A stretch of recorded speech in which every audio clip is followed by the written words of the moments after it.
हरे कृष्णा।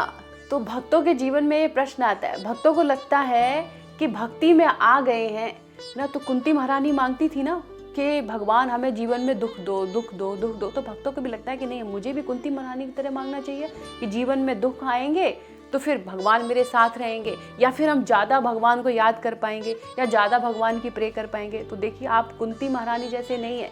कई बार हमारे साथ क्या होता है कि हमारे जीवन में जब दुख आते हैं तो दुख के समय हम ठाकुर जी को भूल जाते हैं, इतनी ज़्यादा परेशानियों को उनको सुलझाने में इतने ज़्यादा उलझ जाते हैं कि हम भगवान याद नहीं रहते। तो देखो, कुंती महारानी भगवान की विशेष विशेष भक्त है, उनका लेवल बहुत ऊपर है, हम उनके जैसे नहीं कर सकते। देखो, कुंती महारानी ने क्यों दुख मांगे थे, क्योंकि वो चाहती थी कि निरंतर दुख आए जिससे हम कृष्ण का चिंतन अच्छे से कर सकें।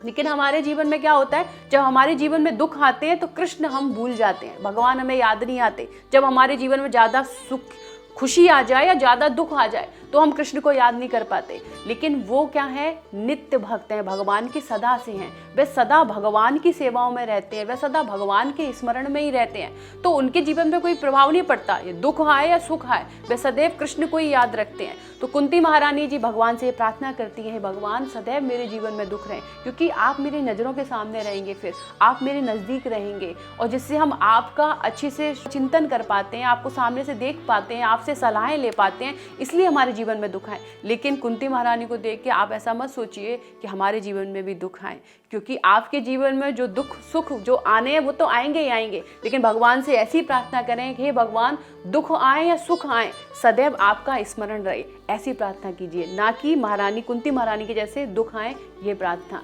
हरे कृष्णा।